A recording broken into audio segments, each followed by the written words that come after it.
754 was a World War II destroyer.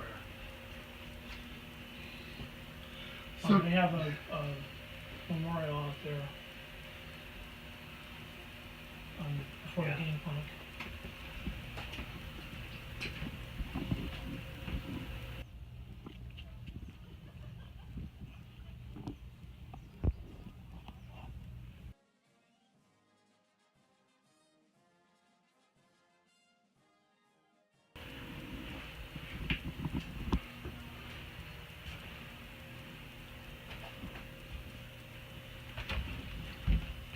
They're trying to, that's a commercial, trying to sell books. That's a really neat picture.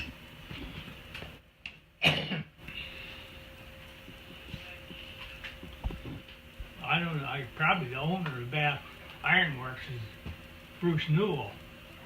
And I remember him talking about the Edson when we were on the hull going to Cuba.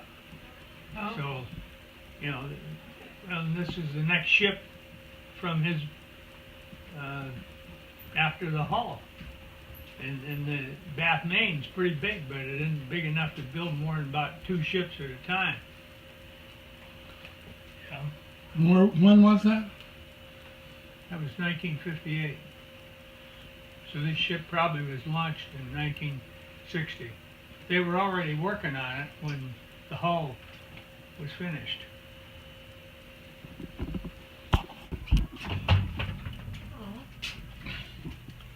What? Oh. What? Oh. Can you imagine working in here in the summertime? Oh. What's this? A dryer? That's a big dino wash. Oh, it's a washing machine. That's where they put the dead bodies. Powdered soap goes in here. Bleaching softener. Oh wow. Just like the Laundromat. You want to go down and down. This is the mess back here. 1971, the last time I was on here, one of these ships to figure out where the office was. I think I'm so forward.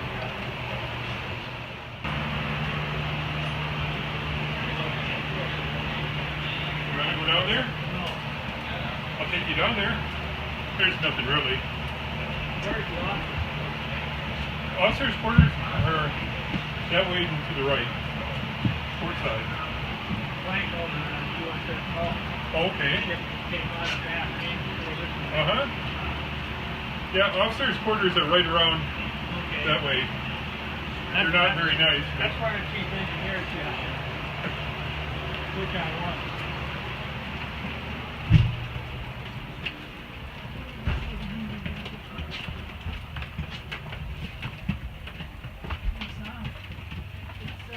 Little but the same. Well, I don't see any catch. Oh my goodness.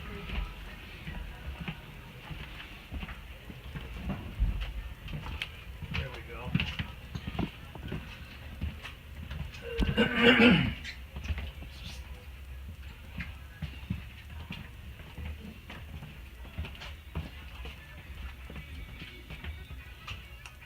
They don't tell you.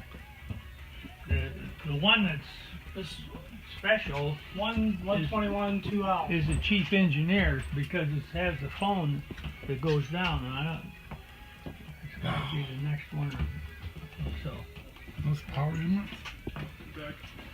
This was the Exo's cabin. Yeah, where's the chief engineer? Chief engineer? I don't know. Well, it's the one that's unique because it has a phone that goes to the main. The captain's is up above. Yeah. Dad, would There's this the be phone. the phone that?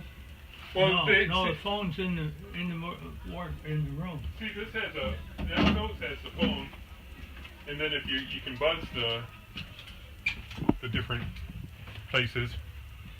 I'm not sure which I think this was the XO, next was the gunny supply officer, maybe? That might Gunnery have, officer. is there still one? These were, after this? there's this room, there's two there, and then there's a couple around the corner. Well, And those were more junior officers. And then up above is the captain's room, and then there's the Commodore's cabin. Yeah, I know about that. Yeah, I'm not sure the names of the rooms. I only changed the light bulbs. I can make sure they're open. Oh, no, you can go in. Go in. Gunnery officer, stateroom. This one is, And that's just the junior officers. Yeah. This would have been the... when, before the hull was commissioned, I stayed in this one. It was for 4 junior officers. Oh, uh-huh.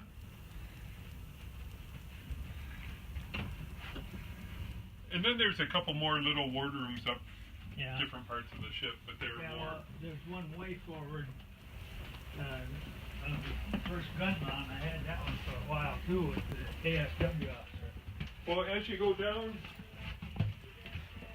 once you're in the wardroom, there's a stateroom on the just through the wardroom, Yeah, and then down the stairs on the left are 2 more wardrooms. yeah.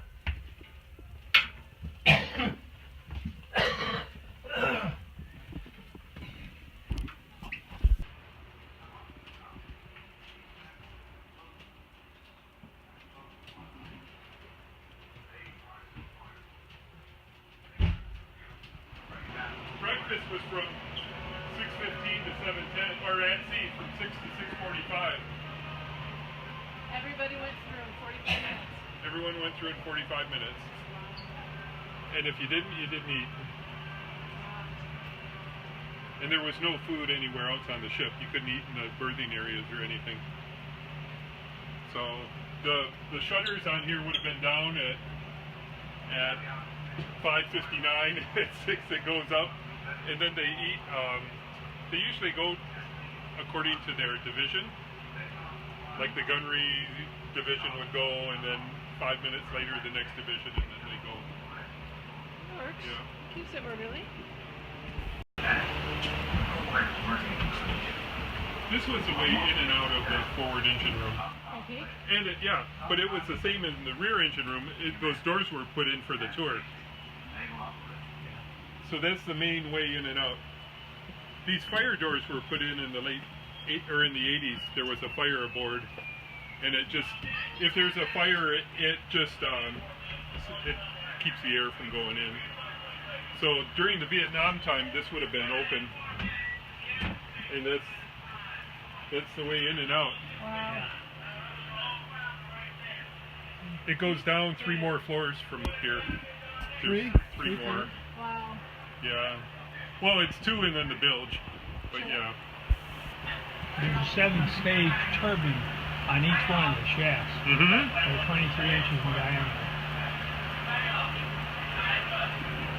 My first job on the hull was main propulsion system. Oh, wow.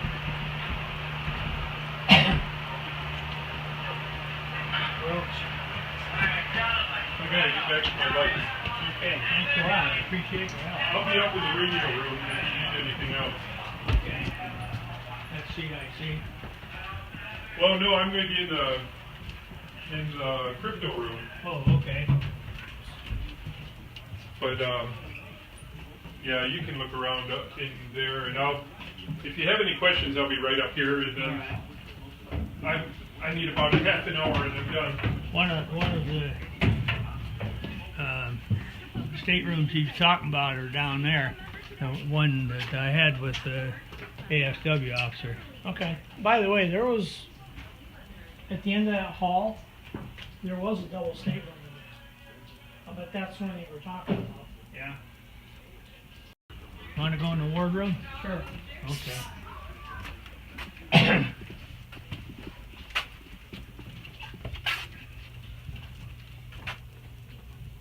The captain sits there, and the wardroom, whoever is collecting the funds, because the officers pay for their own meals on the ship, and so he sits at the end, and they always made jokes about if the captain didn't like you, he'd take a bowl of soup and shoot it down to you when the ship took a roll. He didn't like the price. This is realistic though. This was built in. It wasn't added in at a later time. This was really what the wardroom looked like. And operations officer, where that guy just went, had one of these statements.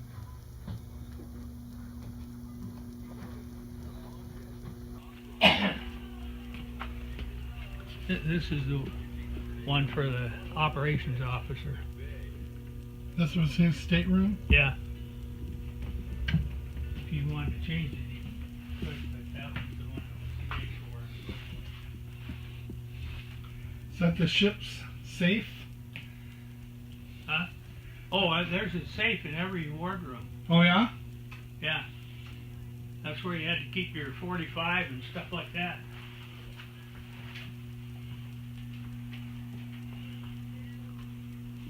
This is all wood, huh? All metal. Oh, it is metal. Yeah. This is a VIP stateroom, though. You notice there's only one bunk in it. Yeah. All the other ones, even the chief engineers, there's 2 bunks. I noticed there's a fan, too, for comfort. Well, those are kind of additions that people got later. Oh, yeah. It does look new. And they are authorized. Yeah. Yeah. I imagine down in the tropics, this tin can could be pretty warm.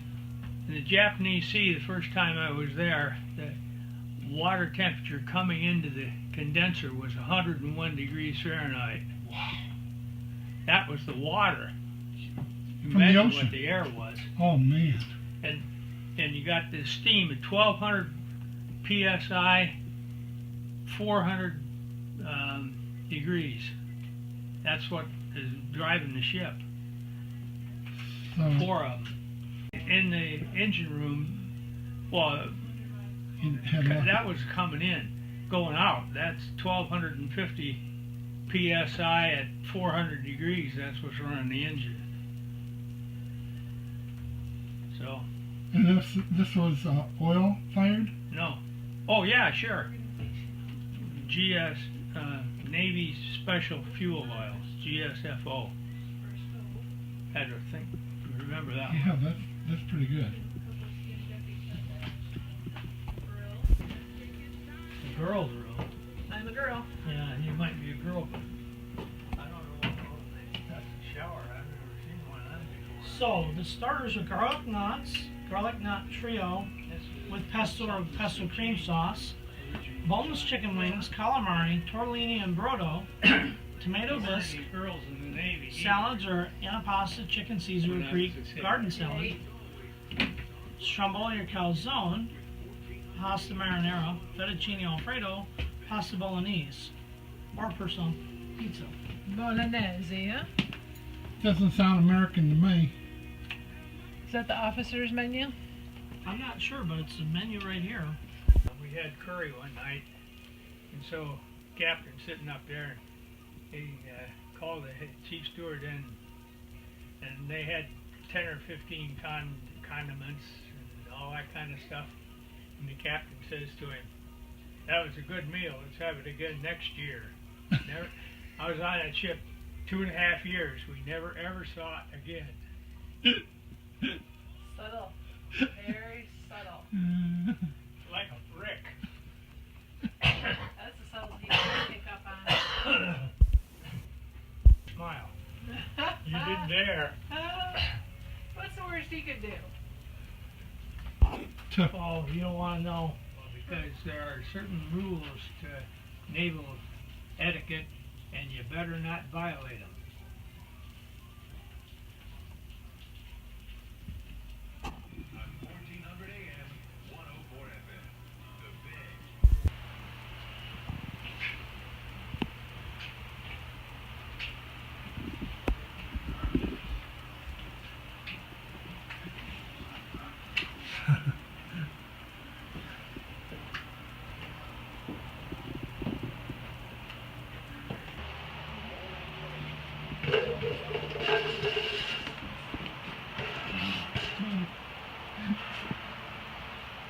You don't have to worry about leaks from the top. It's the ones from the bottom you gotta worry about. Yeah, well, she's a touring vessel now.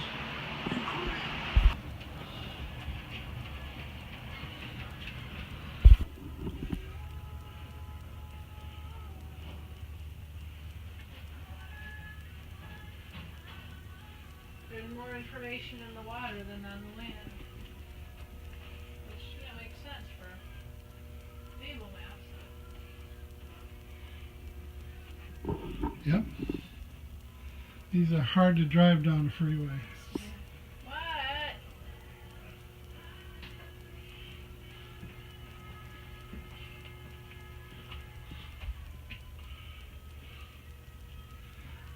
Did you guys go down yet? To the This is chief's quarters. No. wasn't it? this was the chief's quarters? It says CPO mess, but I don't know. CPO, yeah, it's chief petty officer. Okay. Do you know how to read these maps?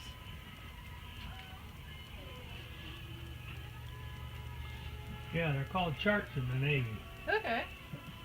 I taught the course in navigation at Illinois Institute of Technology. Yeah. Yeah. So how do you read a chart? So that would be a yes. He knows how to read them. Well, when you put it down on the desk, the first thing you do is you make sure that you can read it, because that means north is up. That's a good rule. How do you know an M from a W? Huh? Let's say you're puttering out of, Vancouver Island. What is Okay. all of this? Well, there's a considerable amount of fathom indications on here, so you don't run aground. So that's all depth? All these little numbers are just depth? Yeah. Just. Yeah. All right. So Yes. what are the lines? Courses? Or is it just a grid? No, it's just a grid. Okay. There's certain zones that you can go into and certain ones you can't. Okay. And on some of these charts, they have other overlays, like where the radar is prevented or eliminated. Oh, yeah? In all of the lighthouses, they don't have them anymore, but when they had lighthouses, they were all shown. And they would put indications on them that tell you how bright that one is, so you know how many miles out you can be. And nobody can ever see anything past 16 miles in the ocean, because the curvature of the earth is great enough that you can't even see a ship more than 16 miles. Wow. That's not All very those little far. things are in there. Huh. It's all represented here on Yeah. every single chart? Well, where they're applicable, yeah. Right. Mm-hmm. Hmm. And this one, I think, is execs, and this one is the chief engineers, right next to it. Well, he showed us some of the things they've done to it, and it's okay. I mean, the government owns the ship, and it's theirs. They can do what they want with it. Modify it for its purpose. Yep. I like this. We're the reason submarines do it deeper. McCandless. See that? One round. You can shoot one round a minute. One round a second. Boom, boom, boom, boom. A second, so they were on a belt? No. Wow. Rapidly. That's a rough gig. Yeah. What was that weigh? 40 pounds? 30 pounds? Probably 50. Wow. So if all you have to do is rotate, Yeah. It's hard. And your adrenaline's running like crazy, or you wouldn't be shooting. and avoiding the brass. Well, they Oh, usually had 3 guys, and they would rotate. Yeah. Still. Yeah. those guys didn't hear later in life, I'll bet. It was hot. Still, you felt it when you were below decks. Boy, did I ever. I thought I was I dead. have one at the USS Hull. I'm looking. That's a Navy ship there. They're all Navy ships. It wouldn't be Air Force ships. No. With a capital, it's my Navy ship. I do not see the hull.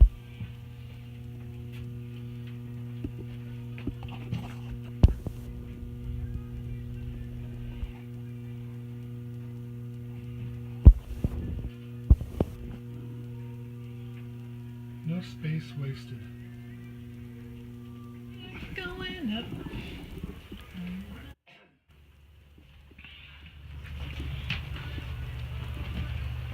I don't know if we'll just wear it out.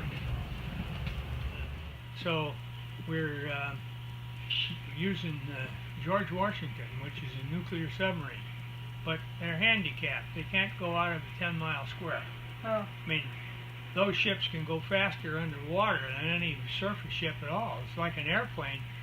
If you're in a flying P-32, which was an airship, we had him as midshipman. We were in Texas, and he says, "What can you do on the water?" So he revved the engines, but he didn't make it lift, and got to 90 miles an hour.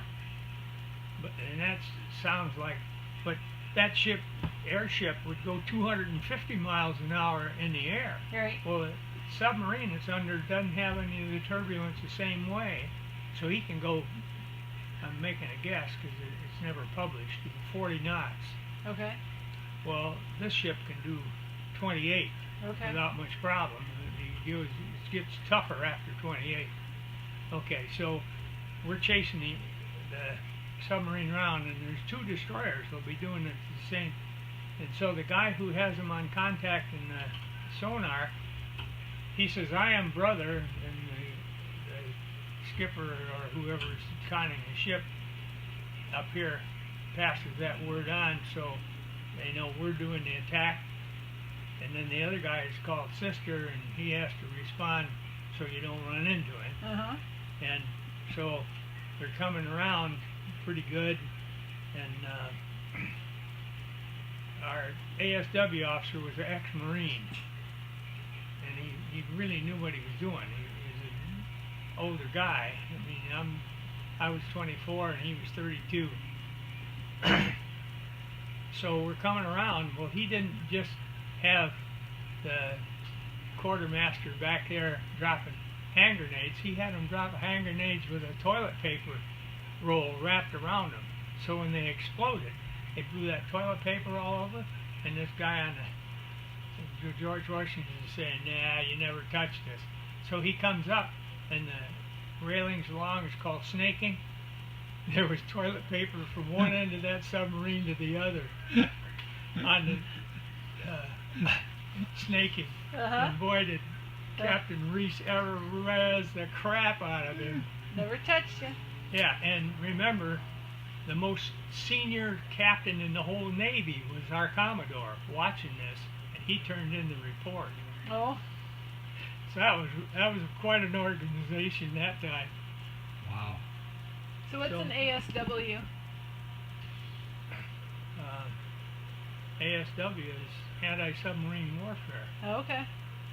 Sorry. That's fine. All right, this is the wheel. It sends the signal back what to put the rudder at. And this tells you, you see what it says on them? It's telling the engine rooms what they're supposed to do with the engine. And this calls out specifically the speed we want to do in knots. And then the response is the upper one. Okay. Well, we're not going anywhere. It's 0. That's why it says 0. This and that is what the officer of the deck in foul weather, he'd be standing right there talking to these two guys. And if it's nice weather, the windows really do open. And he can be out there and do it. Call it. Yeah. Wow. So is this engine 1 and engine 2? Yeah. Port and starboard. And here's radar. Huh? Here's the radar. Yeah. and he'll have eyes out there, no matter how inclement. There'll be a sailor over there and a sailor over there with binoculars looking. Outside, right? Yeah. That's all it is human eyes. No. Oh no, that radar is scanning 30 miles way over the horizon. So why do we have people on deck looking with binoculars?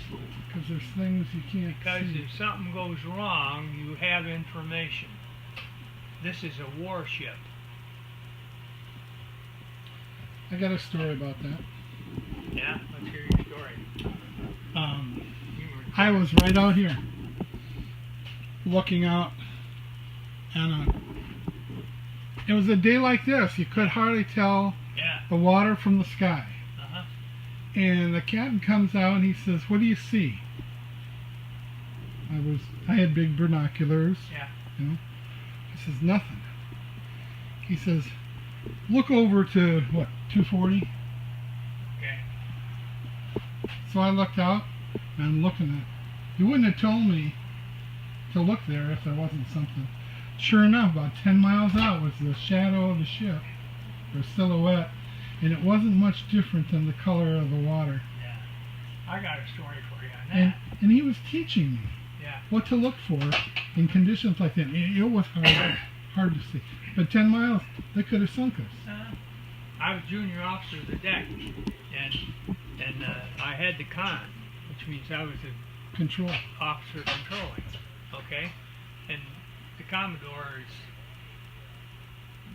he's on the ship, but he hasn't got anything to do with it. Captain has a bunk up above, and when you're at sea by yourself, you know, not in a squadron or something, then he's always up there. Okay.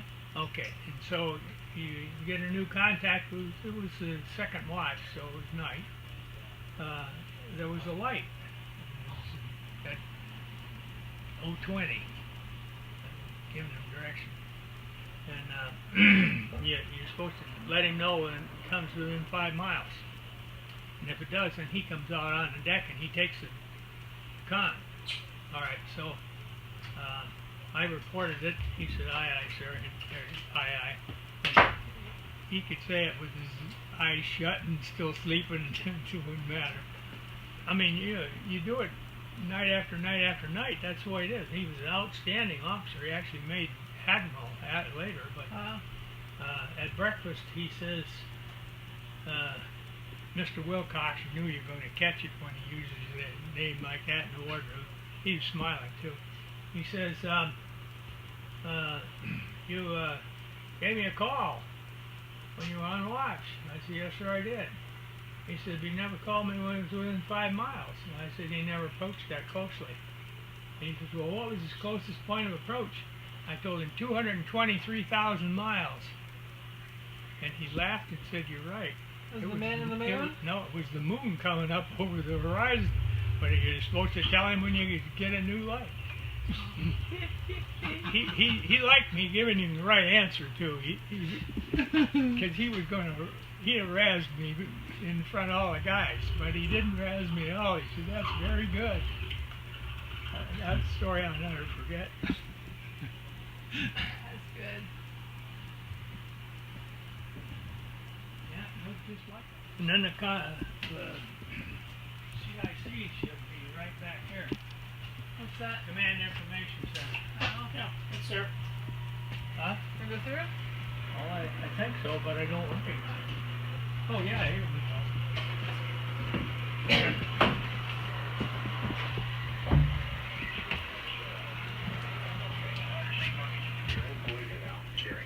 Wow.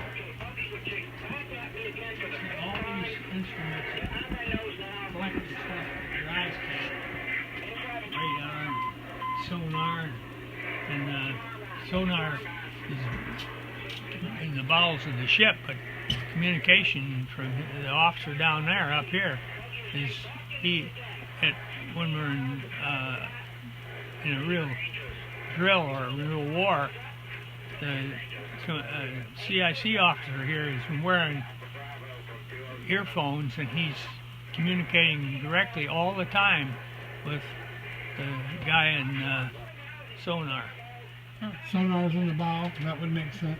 Yeah, but we didn't have torpedoes, but you can fire. We had rockets, and you could fire rockets in 1958 that would go underwater and hit a submarine. Well, that'd be a lot better than a depth charge. A rocket would be more versatile, wouldn't it? Well, yeah, because you're attacking him then. When he's attacking you is when you use the depth charges. Oh, okay. You're dumping him off the bow and trying to blow him up. And not blow yourself up. If you weren't moving pretty good, that's a pretty big bang, and that propeller is 10 feet in height.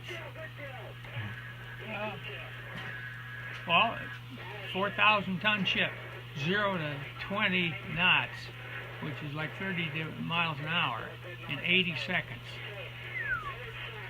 The thing squats, takes off like a speedboat. Man.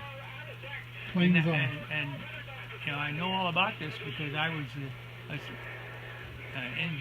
engineer's assistant, main propulsion assistant, and these were the first steam ships that ever were built that had automatic control. You open one valve and everything worked. That's why you could do 0 to 20 knots like that. You didn't have to communicate with anybody. And they had some interesting amplifiers, since I'm an electrical engineer. And what they were was balances, actually, and we called them communicators. But all they did was, it was a bar and it moved depending on whatever input parameter it had, and it would amplify like 2 on this side and 3 on this side, so you got a 50% increase in the movement over here to operate the valve or whatever. That was, they called those amplifiers, and they really were, but they weren't electrical amplifiers. Mechanical amplifier. Yeah. Interesting. Automatic transmission. Yep. How long was a watch in here? 4 hours. Yeah. It's the same as anywhere else. That would be a busy 4 hours. I think. Yeah. And quite often, the junior officer would get 4 to 8 watch, and then it's 4 on and carry on, because after 8 you had to go to quarters, and then you started your day. So you worked 12 hours every day. You were on that watch. So all the junior guys, and you know, I got commissioned and went to that ship as the first officer on active duty I ever did, was on the hull. Actually, I moved to the hull 2 weeks before it was commissioned. Lived in the stateroom in Boston at Pier 1, the other side from the Constitution, whose commanding officer was Hull, the name of our ship. Cool. That's who it was named after. Wow. Sir Isaac Hull. Wow. Sir? What? Sir Isaac Hull? Yeah. Really? He wasn't British, he was American. We don't have sirs. Well, we didn't have an America either before the Revolutionary War. Oh, I know, but the Constitution, though, that was relatively new. And the Revolutionary War short. Oh, But it was built before the Revolution. okay.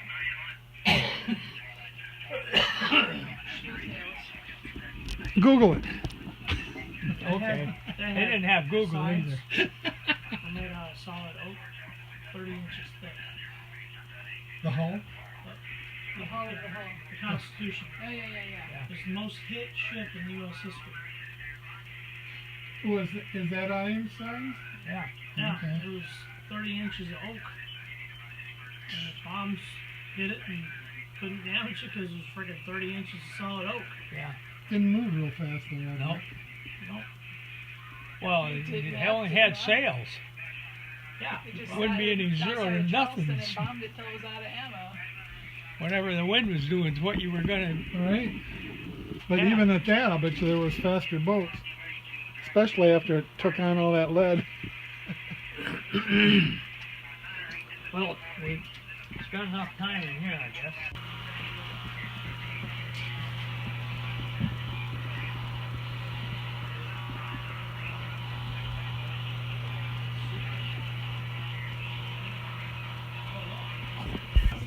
Parts.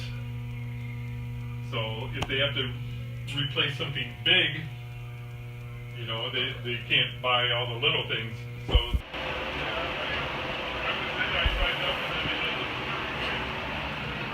I went to Thailand in '75. It's just jungle. In the jungle, it's just like looking at.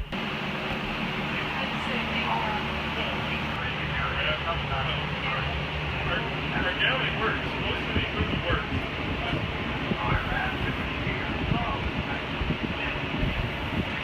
We had 20 courts in school.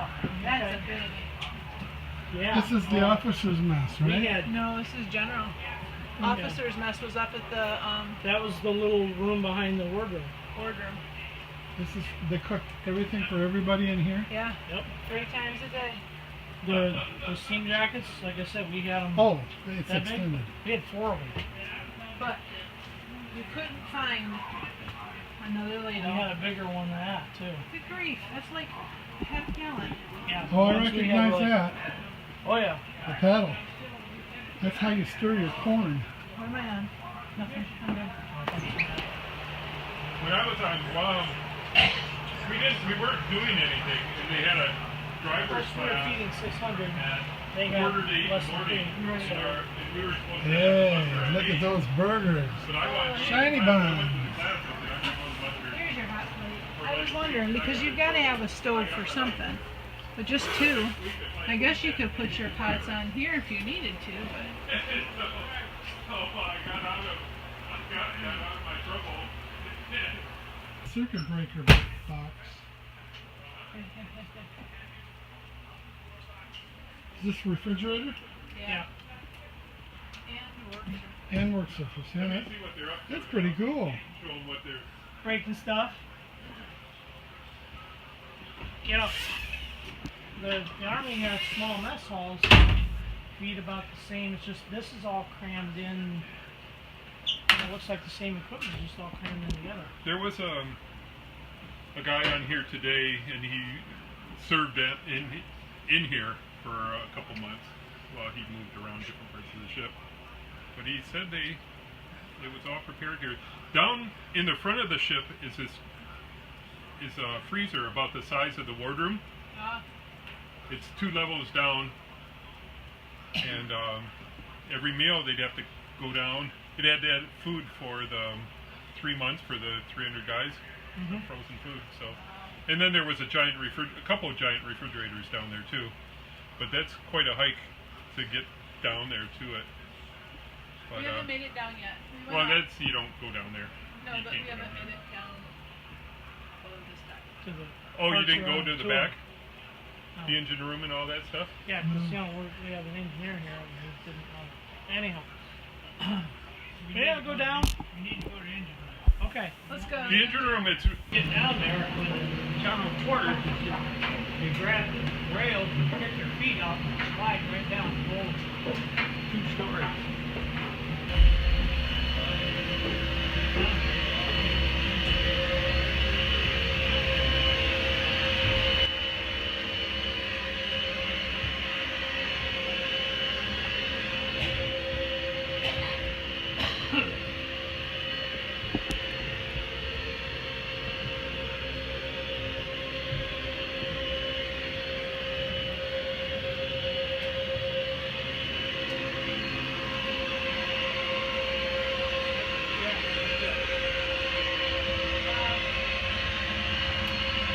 Now, is this one engine or 2? This is one So there's another one back there. further down. Well, let's see this, and I guess this is number 2. Another one's forward. Oh yeah, you did show us that door off of the galley. So there's a 7-stage turbine driving steam turbine, and 2 stages are supersonic. You know what kind of noise there is down here? Guys can't talk to each other unless there's resistance coming in. And then you yell.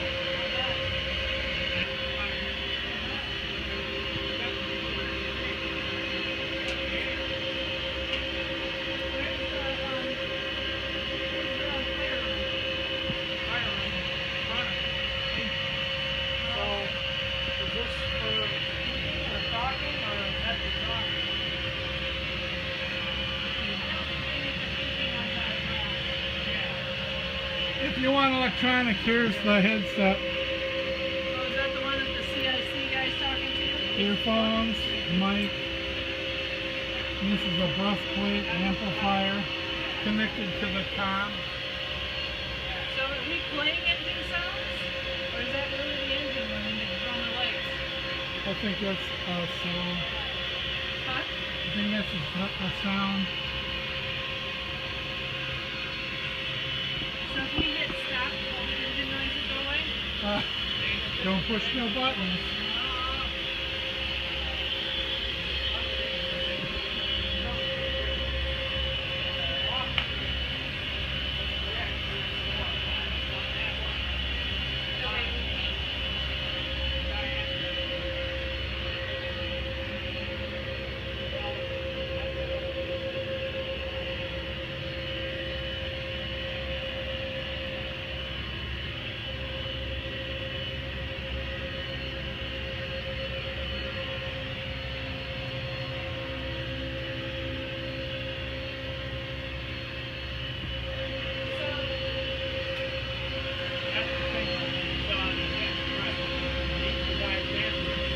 Okay. So the guy's steering has no idea what's going on outside, other than what comes on in his steering. This is gas pedal. Oh, okay. No, these are valves. Are there 2 of these? One for each engine, or is this Yeah, it? no, there's 2. Well, this one will control both engines, actually. But there is another room like this without the control. This is called main control. The other one is subservient to this one. Oh. And coordinated by it. And then there's another cubby hole back there is the steering gear. And it's pretty awesome because, well, you can turn twice the length of the ship, 180 degrees. Well, the path goes that way. You want to see if they show us that? No, it isn't.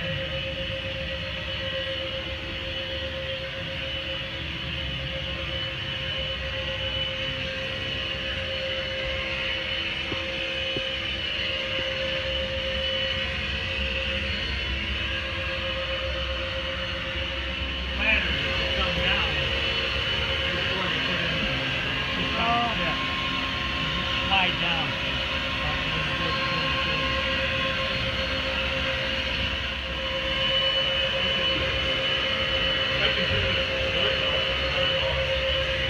Loud and you got to talk to the guy down below.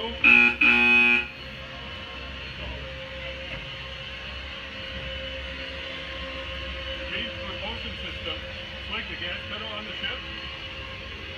So you're watching the steam pressure and you don't want the pressure to fall below 1080.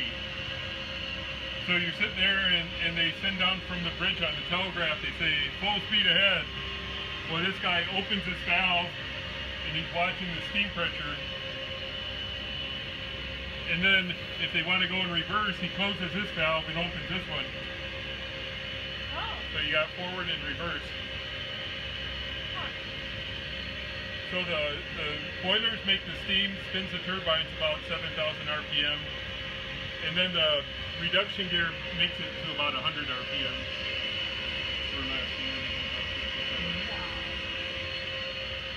On a 10-foot diameter prop. Oh, it goes up to 35 knots, they say. So it was pretty fast. The distilling plant is in the back there. They make their own fresh water from the salt water. It's a 3-stage system. And there's 2, yep. 2 engine rooms, 2 boiler rooms.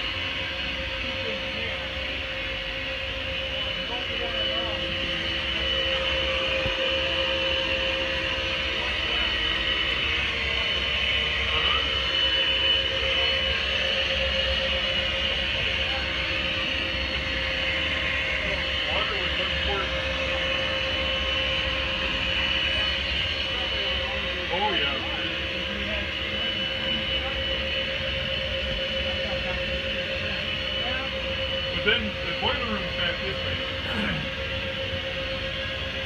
Well, this was the way in and out of this area. That's the top of the house? No, the next deck up. Those big heavy doors. Oh. But this was that was just a wall. This was the only way in and out of here. Oh. And they call them ladders, and you can see why. And it does go down 2 more levels. There's no bathroom down here. If you have to go, you're climbing up and up and up into the back of the ship.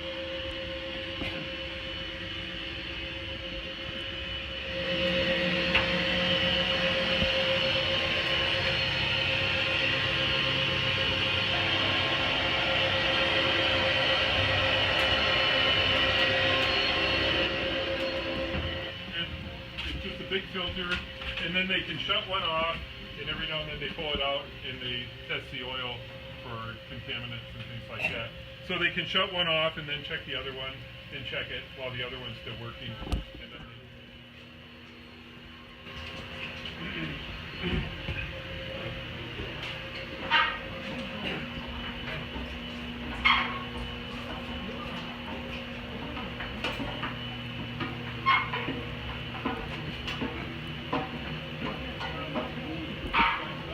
it was off the coast of Vietnam.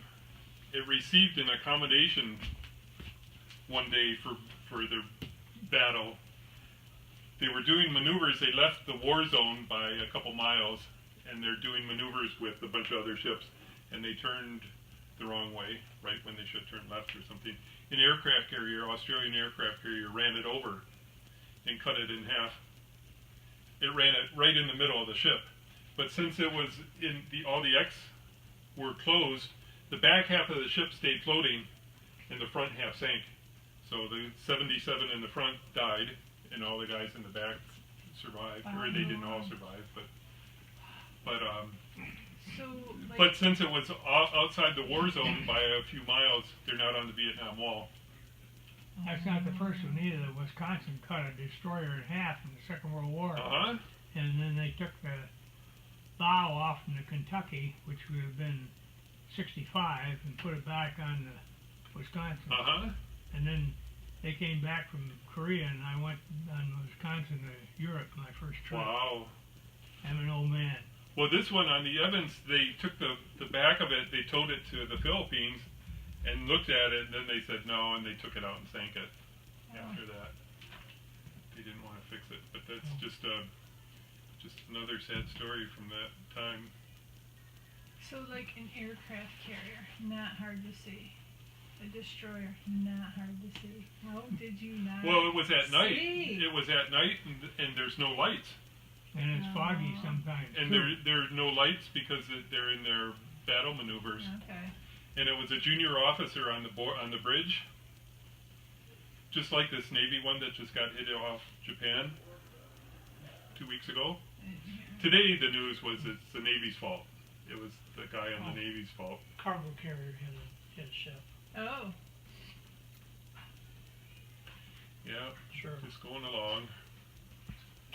They just tapped the side of it too, and boy, from the main level where you came aboard the ship, from there up the ship is all aluminum. Oh, really? So if you're getting shot at with like a 50 caliber gun, it would go right through it. You're not protected down there. The hull down here is 3/8 of an inch thick. So Steel. Steel. It's steel, but it's only 3/8 of an inch thick. That's why they call it a tin can. One of the things that bothered me when I was up there on the main deck, the officers' country, they had fluorescent lights on each bunk. Mm-hmm. And every time the radar went around, you got a flash in your Oh. lamp. And I Uh-huh. thought, I'm getting the radiation just like the lamp is. Yeah, I've got the radar spinning up here, but it doesn't work. So I just got it turning. Yeah, we saw the screens turning. That's just a movie screen or a Screensaver. screensaver. Because Or, we looked, we didn't see that. They have the picture frame. It's a picture that you Oh. put on your wall that put pictures. It's one of those, I think. Cool. Yeah, but it works. Yeah, it shows you what it is. This guy that Good was job. just doing the tour over here last week, he's with some people up there, and he goes, "Look, see that dot there? That's a plane in Detroit." And everyone's looking at it, and look, there it goes. Look, it's the plane. And they're all looking, really? I don't do that. It was funny. It is funny. I was standing in the back laughing. But that's about all there is down here. The guns, I don't know if you looked at the specs on the guns, but they'd shoot from 9 to 13 miles accurately. They could shoot, when it was built, the rounds, projectiles were like this, it was 40 pounds, and they could shoot up to 40 of these a minute. During Vietnam, they lowered it to like 28, and the barrels would still get red hot. The 28 Edson, pounds or 28 a minute? 28 a minute of these, so every 2 seconds. And the USS Hull fired over 30,000 rounds in Vietnam. This ship was 40,000, and this gun shot over 30,000 of the 40,000. So when they were shot, it had the charge in the casing, and then this cork, and then the projectile, and that's the way it was shot. It wasn't one piece like a bullet. It would shoot out the cork and the projectile out the barrel. Or with the... And then the casing would shoot out the front of the gun. It would go out on the deck. Wow. And after an hour or so, they could go out and throw them overboard. Oh, But they were red hot also. So wow. I saw a picture of a new guy, and they sent him out after they were done firing. He goes, ah! A video. They did that to new people. Go clean out the deck. Okay. I'll go. Yeah. There's some brain metal. Don't realize how hot it is. So the carrier room, it's like a big elevator. The projectiles would go in there and it would just go up to the gun and get loaded and fired. Down below here, on the back wall, is a whole rack of these racks, and that held the different projectiles. They had armor piercing, they had phosphorus, they had high explosive. They could shoot at airplanes like to 48,000 feet, so they had other airplane ones. So they'd have to know what they're shooting at, and then Order it up. and then there'd be 6 guys down there grabbing these and putting them into the loader on this side. And then on the other side, there's a room with the holes in it, and that's where the powder was kept. And they would pass the powder through pass the casing through the hole, just in case this blew up, that all wouldn't blow up. And so they'd pass it through the hole, and then the guys on the other side would put it into the loader. So they were assembling them as they were putting them in As the they're loader. putting them in the loader. But it's shooting 28 a minute, You had to hustle. and you're hustling, and you don't want to drop it. And it's 40 or 50 pounds or whatever of a high So- explosive. You said 6 fit Oh. in the hold in the. There'd probably be 6 guys on this side 6 and probably guys. another 10 or so on this side. So how many can you put in? Oh, the rounds in there? Yeah. I don't know. Back in the back, it held about 1,000 shell projectiles. But the guys are Oh, loading. loading it. How many? I mean, is it one fire, one Oh, fire? no, one? no. It would. I don't know how many, but it was a bunch. Oh, It okay. was probably 20 or more. Okay. So you weren't under more pressure. You know, this ship would follow the convoys up the coast, and if they were attacked, it would provide support. Okay. So they know they're probably shooting at a ground target. Okay. So they could have it ready, the loader ready. But Wow. it would have been fun.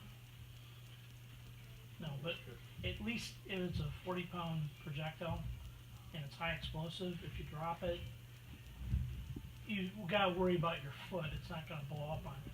Because the powder's separate? All military explosives needs heat and shock. Did, So you gotta.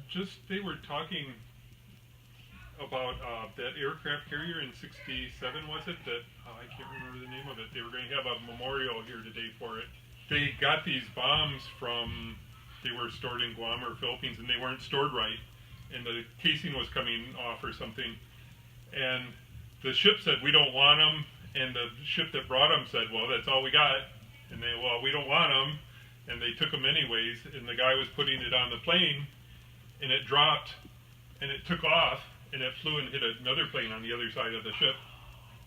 And that ship blew up, and then boom, boom, boom, boom. But 190 guys died, I think. 170 died, and then another 190 Now, injured. That's not the explosive. That was the projectile. The projectile, yeah. But it hit this other one, and there was something about they're spraying them with a hose to keep them cool, because the guy on the deck knew to keep them cool they won't explode. But the casing was cracked or something, and he's watching them, and he goes, "Oh no!" And like in a minute, it blew up. Where he had like 6 minutes before it would blow up before. So it just, it was this aircraft carrier. It wasn't a good story. I just read that online today. Yeah, I knew guys that were in Vietnam and would eat their lunch over C4. They like the C4 on fire. Uh-huh. And you cook your lunch. You just didn't step on it to put it out.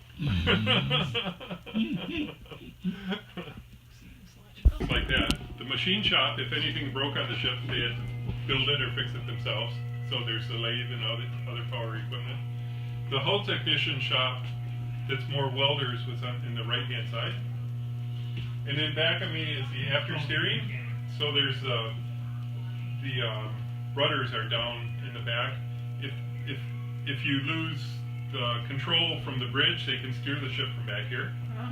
Can't see where they're going, but they can turn the rudders. And if The emergency power generator. So if they pull into a port and the boilers aren't hot enough to make the steam yet for the generators, they have the diesel generator for essential power, not for all the other things. Well, how long would they be in port that they power everything down? Oh, it could be a week or so. Oh, And they just hook up to shore power. okay. well, there's a lot of places like the Philippines, they bring a donkey boiler and they'd have the boiler on the beach, and we just take the steam on board and run what we needed to for lights and stuff, and be cold iron. Huh. There's the whole time it was in service, there's only the one person that died aboard the ship. It's he got a Dear John letter, and he climbed in this little hatch over there, the one in the ground, and he climbed down there and closed it, and he suffocated. So he killed himself. Now, one thing about a ship like this is it's metal, and it's always rusting, and as it rusts, it sucks the oxygen out of the air. So down below in the confined spaces, if you close it, the air is going to go a lot faster than just normal. If you're in a box and are breathing, so it was just a few hours and he died. Wow. That was on that ghost. That's a Yeah. good story, but I'm Yep, glad you that was told it. on Ghost Asylum. Yeah, it's something that happens. Last year, the Discovery Channel came here and they took the ship for a week and they did the ghost hunting show. And it was called, on YouTube you can look at USS Edson Ghost Asylum. Sometimes it's there. And it's like a ghost hunter show. But there's one other guy that died aboard the ship. And he was the caretaker when it was in New York. And he was coming aboard it was a Thanksgiving in like 97 or so, and he had a stroke in the forward, near the wardroom. But he's really active on the ship. He likes women. If you're in a group with women and I'm on a tour, the girl in the back always gets pinched or gets her hair pulled or something, and you say, "Stop that!" and there's just nobody there. Happens all the time. But I don't know. I work on the ship at night, and I hear footsteps all the time. And there's no one aboard. The gates are locked, no guards. So. But if you watch that show, you'd see the guy. Good picture of it.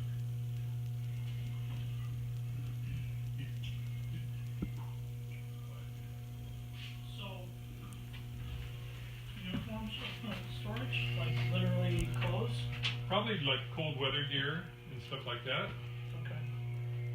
When we go up to this next, right around the corner and look in the bottom of the gun, below the ship are the storerooms, and there's all these little like catacombs of little lockers, things you pull out the drawers, and it's for spare parts and things like that. And it's just a little maze of a warehouse. 40,000 100-watt light bulbs. So it could do a small village or a village. Plus whatever power. And then the there's ship. one more. Wow. So there's 2 of those on the ship. Wow. This at one time was the chief petty officer's berthing. That door and these doors weren't here. It was just one compartment. They come down the stairs straight. They had their own bathroom, and it was just bunks and things like that. Our little diorama over there is of Guadalcanal. And Guadalcanal was where Major General Edson, he was in charge of the Marine Raider Division in World War II, and they held the high ground. And they had 4 days of hand-to-hand combat with the Japanese. There were no big guns at the time. So they were outnumbered, but they held their position, and whoever held the high ground held the island and the airfield, which was really important. So this was made by a model group, and it's an actual scale model of the battlefield. So it's kind of special. It looks like it's just a bunch of little guys, but it's pretty accurate right here. So let's go where it's not so noisy. I got that bomb.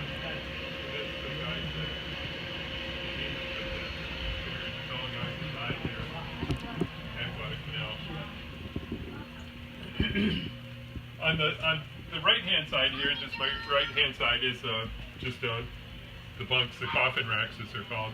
Each guy had his own rack, and this was gunners and sonar men in this division. The front of the ship has a whole lot more berthing, a whole lot more beds and things like that.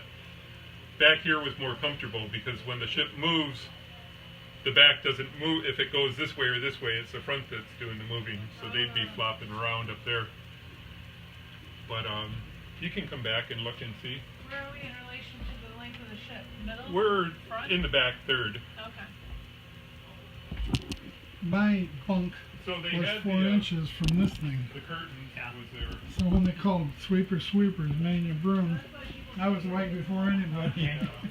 This was the way in and out of this area. No, I The wanna door go we back. came through wasn't there, so this would have been the way in and out. Where does this go up to? Right by the showers. Did you see the showers up above? You didn't go back that far? Just the main deck, toward the back. Where you came in, probably to the left. We did see one head with a shower. So I think we were in the commanding area. Oh, Yeah. yeah, that was all the way. That was the officers. But right now we've got the mattresses here. We've started it that we're having sleepovers for like Boy Scouts and Oh, things. cool. So now that we have the bathroom hooked up, Right? that was in the last month. We got the water on the ship. The water in the bathroom. You So need to get the girl well, see, if it's really hot, you turn the fan on.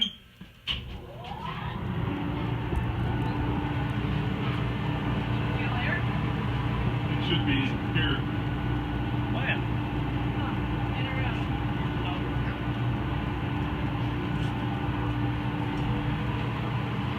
If that doesn't keep you up at night. Oh, yeah. Well, imagine after a full day, you sleep about anything. After a month. Well, you'd think the guys are working and going, so people are always coming and going all the time. So when you pass out, you pass out. and there's probably the guy above you is probably going to go take your shift or whatever, Oh, sure. and they'll come back and hop in their bed and. So is this just storage below? Or is that No, another that's bunk? another bunk down below. 3 bunks. This was a wall here. This was just part of the tour. But on this, you see this pink stuff here, every here and there. That's where they removed the asbestos and put something else on it, and that's just the marking for that. Huh. The asbestos for that is on the steam pipes. All the other water pipes is foam, so it's been removed on much of the stuff. Cool. But we can go back. I'll show you the berthing then. Alrighty. Berthing compartments, if that's okay. Sure, you If I'm lead. not, this would have been the way Oh, in and dear. out. And a couple of times somebody was passing groceries in Uh-huh. and a turkey disappeared, Oh, yeah. and we found it behind the boiler. Pretty Roasted, nicely huh? cooked. Yeah, that's, I heard a lot of things disappear when they're bringing food aboard. I imagine. Uh-oh. Is that for me? Oh, okay. The boiler guys are always the ones criticized for stealing meat. Uh-huh. And Here's they a do place it to right cook it. Have to clean it.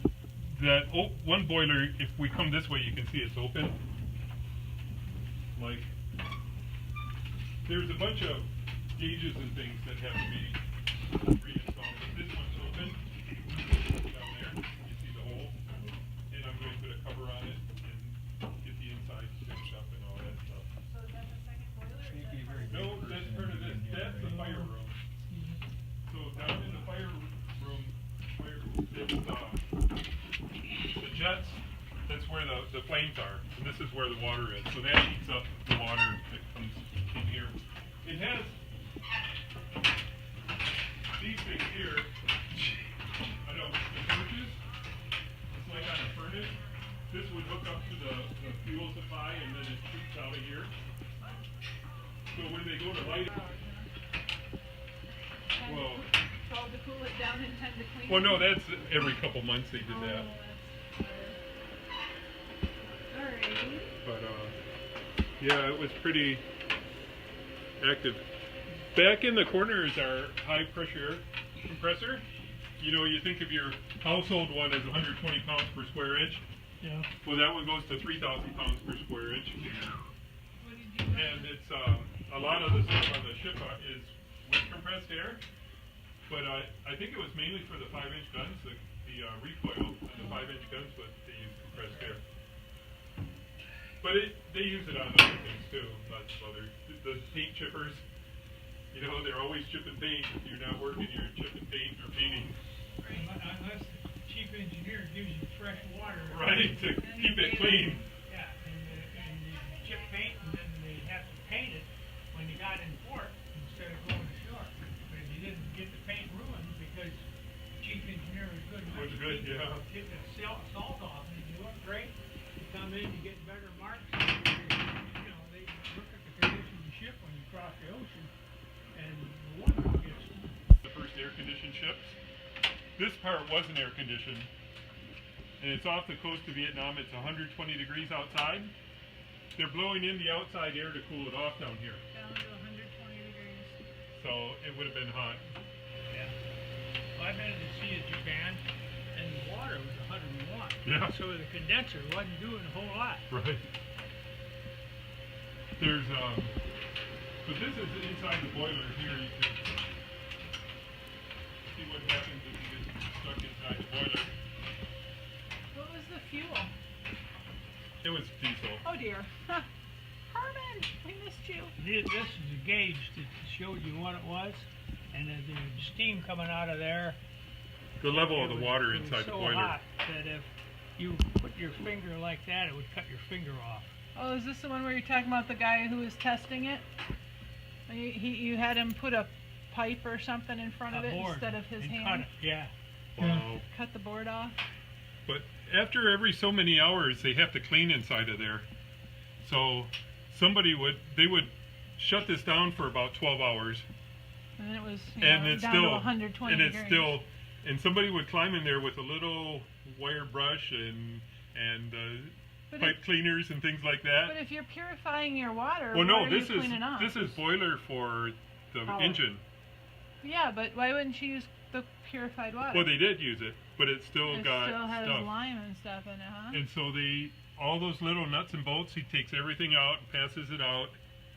And all the little tubes in there, they clean the inside and test the gauges. They gauge it all and all that. That's But he'd not be in big. there for 10 hours or so. That's not big.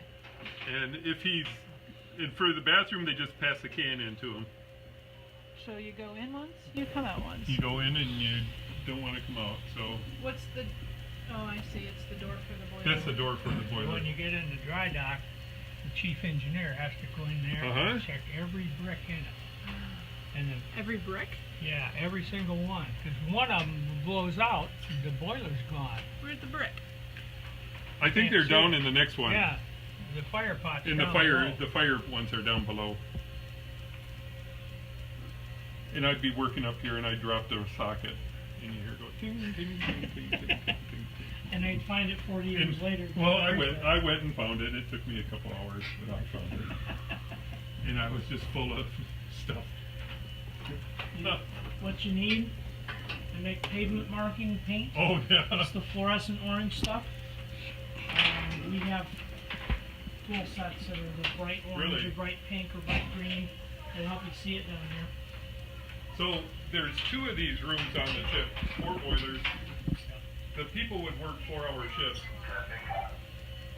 4 on and 4 off.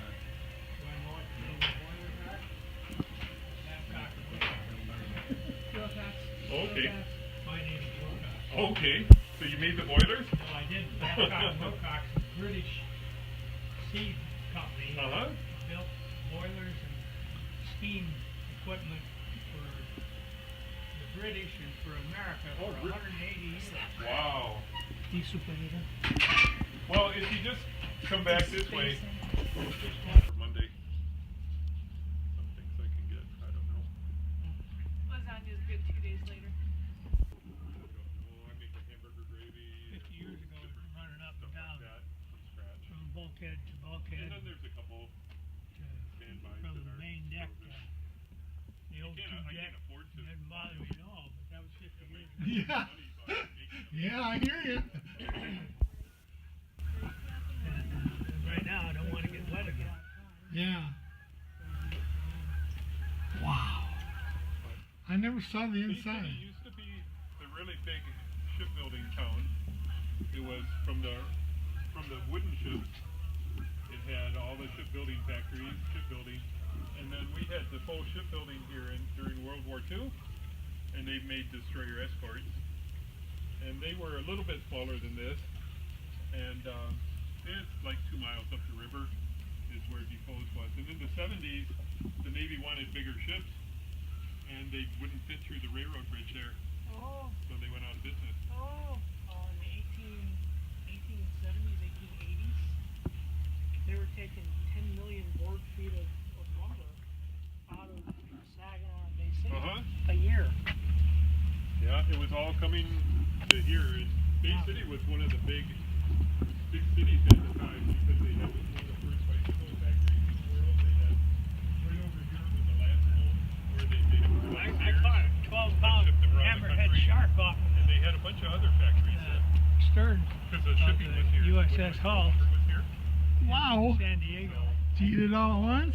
You don't eat a hammerhead shark. You Oh, really? chop it up and throw it back to the fish. Chum. But yeah, they did a lot of. I got pictures of him though. Really? Yeah, he's big enough you hold your hands under his eyes. And then growing Did up, he, there was was he hard shovels. It was. to land? Crane companies. Yeah, it would have So in the been Navy, probably all the impossible years if I I hadn't was had doing, somebody come and along and knew what he was doing. Yeah. Yeah. Boy, that'd be a thrill.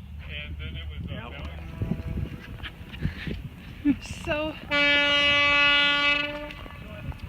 who toot it? I thought The you, bridge? I thought you two did. I did toot it. No, I didn't. So, after the third time I gave up and I was wearing them, and we were haying, and I fell off the hay wagon. Because I looked down and I saw the place to step, and I stepped and there was nothing there. I could have died. I was carrying hay hooks. There was all the equipment right there. I landed exactly. So what did they say? They I fix never it? went back. Yeah. So Find a different optometrist. last Saturday, my glasses broke. So that's why I'm wearing these. 5 stepped on and broke the arm. Did you notice Loren moving a lot better than he did over your place? He's back in his youth. Yeah. So when you do, you gotta lean over the front railing.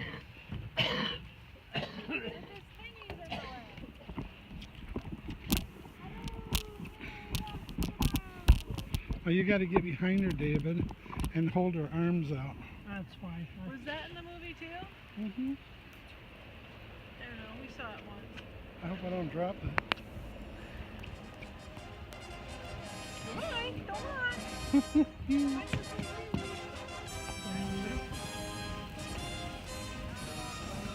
Yeah, that radar's not working. See that top antenna? Looks like a banana. That would be swiveling if that radar was live. What's the plate underneath it? It's also radar. Different kind? Mm-hmm. You can see the little airplanes, those are wind indicators.